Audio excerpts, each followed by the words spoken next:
सभी ने उसमें मतलब भूमिका किसी की मैं गिनूं फिर कोई छूट जाएगा तो ये किया था, लेकिन इस आंदोलन को परिवर्तित किया था राज्य के लिए। और उससे क्या मिला ये तो सब निकल गया, ये तो तुमने देख लिया। एक चीज बहुत गोपनीय मैं आज सबसे सार्वजनिक रूप से कह रहा हूं कि इस राज्य को आंदोलित करने में एक व्यक्ति का इतनी बड़ी हिस्सा था, इतनी बड़ी भागीदारी थी कि शायद मेरे ख्याल से 3 या 4 लोगों के अलावा कोई नहीं जानता।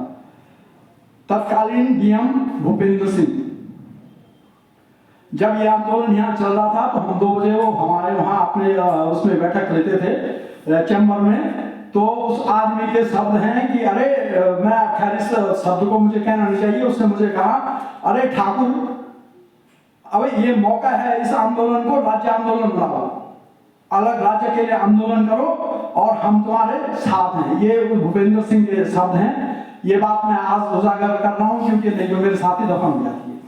उसमें हुआ ये था कि 2 अक्टूबर तक उन्होंने हमें मतलब जितनी सहायता कर सकते थे उन्होंने सब तरह से उकसाया, लोगों को ऑफिसों में कहा कि भाई तुम्हारी एब्सेंट नहीं लगेगी, हम ऑफिस छोड़ के आ जाते थे। इस तरह से मतलब जो बाहर से आने वाले लोग हैं उनको सुविधाएं दी, सब कुछ दिया।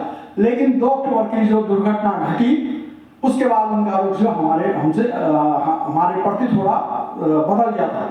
लेकिन फिर भी जितना उत्पीड़न अन्य जनपदों में हुआ, एक केवल वो डीएसपी शर्मा था, उसके अलावा यहाँ वो उत्पीड़न बिल्कुल नहीं हुआ। उन दोनों अधिकारियों की वजह से चौहान जो वो थे एसपी देवेंद्र चौहान और भूपेंद्र सिंह, तो मैं इसलिए ये बात कह रहा हूं कि ये भूपेंद्र सिंह वाली बात शायद मेरे साथी खत्म हो जाती, जिससे लोगों के संज्ञान में आना जरूरी था। बाकी मैं बहुत कुछ मेरे पास कहने के लिए, क्योंकि मैं आप लोगों को फिर में आप में और अपने में भेद कर दूंगा कि मैं एक्चुअल उत्तराखंडी हूँ। अब तुम कहोगे हम क्यों नहीं है, मैं जो हूँ पूरे मतलब पैदाइशी आज सुबह तक गांव में रहता हूँ। गांव की जो समस्याएं हैं वो इतनी विकट है, सब ने उन पर चर्चा की। मैं अभी एक उदाहरण दे रहा हूँ आपको कि मैं अपने गांव, छोटा सा गांव है, वहाँ कृषि तो 0% हो गई है। उसके लिए सभी पता है कि उसकी वजह से हुई है। जबकि मैं आपको एक चीज और बता दूं, आपको सभी संज्ञान में लेकिन याद दिला चाह रहा हूं, जो भी चावल आप खाते होंगे सबसे महंगा चावल क्या खाते होंगे, 100 रुपए किलो का ना, वही तो खाते होंगे। उसको जो पंजाब के किसान या तराई के किसान पैदा करते हैं उनको इतनी मेहनत करनी पड़ती है कि और उससे इतना जो उत्पादक खर्चा आता है इतना ज्यादा आता है कि उन्हें वो मतलब उसको पैदा करने में काफी आज सबसे महंगा जो है झंगरियाल सांवा का चावल है, बासमती से 20 रुपए महंगा प्रति किलो। तो हम नहीं चाहते कि हम उसको अपने खेतों में पैदा करें और घर में बिक जाता है, उसके लिए हमें मंडी नहीं जाना पड़ता। लेकिन करें क्या, सुअर बंदर लंगूर उसको छोड़ते नहीं। जो लोग दूध का धंधा करते हैं, अभी बल्कि आपने अखबार में पढ़ा होगा, मैंने खुद भी शिकायत की है, एक हफ्ते में हमारे यहाँ उसने 4 गाय मारी बाघ ने, दिन में 10 बजे से और 3 बजे के बीच। कौन पशुपालन करेगा। मनरेगा विगत 5 साल में तो कोई सदमा आया नहीं है। हमारे छोटे से गांव की बात कर रहा हूँ, 3 परिवारों ने, जो परिवार थे एक्चुअल, वो पलायन कर गए, दिल्ली 2 और एक देहरादून। इसलिए वहाँ एक वो मेरे ख्याल से चौकीदारी कर रहे होंगे या घर में काम कर रहे होंगे कि यहाँ 10 पैसे का भी कोई यहाँ रोजगार नहीं है, 10 पैसे का भी नहीं, तो वहाँ जो भी है पेट तो पालेंगे। ये तो वो स्थिति है। बाकी मैं आपका बहुत ज्यादा समय खराब नहीं करूंगा। मैं जैसे विनोदराज ने कहा, मैं बाई चांस आंदोलनकारी चिन्हित हो गया था, बाई चांस, हमने खैर कोई प्रयास नहीं किया।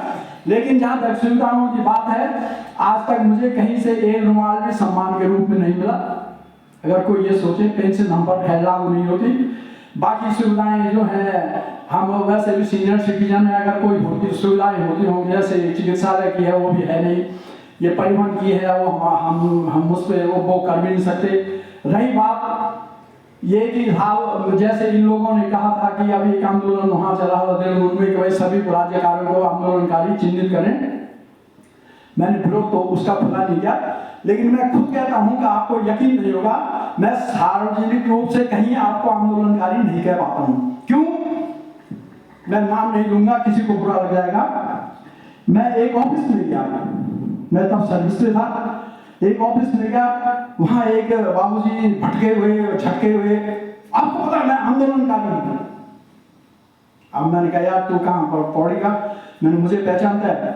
नहीं मैं नहीं पहचानता। मैंने कहा जब तू मुझे नहीं पहचानता तो क्या किस किस्म का आंदोलनकारी है? मैंने कहा सुन भाई, मैं एक मतलब कई लोग पहचान जाएंगे। मैंने कहा देखो कर्फ्यू लगा था, ये जो टूरिस्ट वो है हमारा कॉम्प्लेक्स, इसमें 8-10 गाड़ियां फंस गई थी। कर्फ्यू लग गया, वो गाड़ियां मतलब वो लोग यहीं रुके। कर्फ्यू के दौरान वो मुझे ज्यादा जानकारी कारों की नहीं है, मेरे पास नहीं रही कभी, लेकिन वो कारों में स्टीरियो सिस्टम या टेप रिकॉर्डर कुछ होता था मेरे ख्याल से। तो वो क्या करता था कि एक पत्ती से खिड़की खोल के वो चोरी करता था। ठीक, रात को कर्फ्यू का टाइम था, वो जा रहा था मसनूर रोड पे, वो गिरफ्तार हो गया। अब वो चोरी में बंद हुआ, चोरी में बंद हुआ। आज वो प्रशासनिक अधिकारी है, आंदोलनकारी कोटे से। वही तो इन्होंने भी बोला। अब मैंने जब ये बात उसको सुनाई तो उस पर वो थी, काम को किसने बोल दिया? मैंने कहा मैंने यार किसने बोल दिया? मैंने तो ये थोड़ी सोचा। एक और मामला यही आपके पौड़े के सत्तावन का, गडोली का है वो, लेकिन आदमी गडोली का नहीं था। गडोली में कहीं अखरोट के पेड़ थे, अखरोट के पेड़ से रात को झाड़ तोड़ने गया, गिर गया, उसकी टांग टूट गई, वो हफ्ते भर यहाँ भर्ती रहा, वो भी बाबू है। तो इसलिए मैं किसी से नहीं कहता हूं मैं आंदोलनकारी हूं, कभी नहीं। ये बात तो आंदोलनकारी चिन्हीकरण की गई। मुझे एक जो सबसे बड़ा भ्रष्टाचार का कारण है, और जो लोग तो सभी लोग हमसे जुड़े हुए हैं व्यवस्था से, मैं मुख्यमंत्री जी का नाम तो नहीं ले रहा हूं, भ्रष्टाचार के बढ़ावा देने के लिए जो सबसे बड़ा कदम उठाया गया है, आप सब जानते हैं कि हमारे जो है विभागीय संप्रेक्षा, विभाग डिपार्टमेंटल ऑडिट होता था। उसी ऑडिट से सब विभाग के कर्मचारी अधिकारी डरते थे, क्योंकि वो उसमें टाइम ज्यादा लगता था और विभाग में हुई भ्रष्टाचार के लिए या किसी गलत कार्य के लिए वो भी उसमें उनकी जिम्मेदारी होती थी। तो इसलिए वो थोड़ा उसको करते थे। तो यहाँ सबसे पहले मुख्यमंत्री जी ने विभाग या संप्रेक्षा ही विभाग समाप्त कर दिया। किसी भी डिपार्टमेंट में अब डिपार्टमेंटल ऑडिट नहीं होता। मैं छोटा सा उदाहरण दूं, पीडब्ल्यूडी में जब विभाग या संप्रेक्षण होता था तो भौतिक सत्यापन के लिए सड़क पर जाते थे कि सड़क बनी कि नहीं बनी, यार बनी तो चालू है कि नहीं है। तो अब वो डिपार्टमेंट ही खत्म हो गया, तो फिर उसकी बात ही क्या करनी है। तो इसलिए जो 25 साल की आप बात कर रहे हैं, 25 साल में मैंने दो चीज तो महसूस की। जब हम उत्तर प्रदेश में थे तो एक ट्रांस में एस्टेब्लिशमेंट था, 26 साल में पास एस्टेब्लिशमेंट था। एक ट्रांसफर जो एक जनपद से दूसरे जनपद पे होता था, उसकी मुश्किल से जो है उस टाइम की घूस का रेट होता है में, ये भी विधिक होते ही है, इनके रेट होते हैं, फिक्स होते हैं, घूसों के रेट को भी पता होगा। 5 लाख रुपए थी। उत्तराखंड बना वो जो है सीधे 50,000 के, 5,000 से 50,000 हो। और हुई कहाँ के लिए?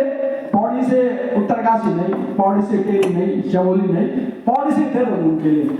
और लास्ट मैंने जो सुना है मामला, लास्ट वो जो है 3 लाख का हो गया, पौड़ी से देहरादून का 3 लाख का हो गया। और विभाग आप समझ गए होंगे कि जिस विभाग में सब ज्यादा चलता है वो है। तो मैं ये 25 साल का ब्यौरा आप लोगों ने सभी ने सुन लिया, आप ज्यादा आपका मैं टाइम खराब नहीं करूंगा। मैं पुनः इन तीनों संगठनों को तहे दिल से धन्यवाद देता हूं कि उन्होंने मुझे इस योग्य समझा और याद किया कि भविष्य में भी खैरा भी तो आगे क्या होता है। लेकिन जब भी कभी कोई आंदोलन हो, यदि मेरा स्वास्थ्य ठीक है तो मैं आप मुझे सूचित कर दिया करें, मैं जरूर उसमें भागीदारी करूंगा। जय संगठन, जय उत्तराखंड।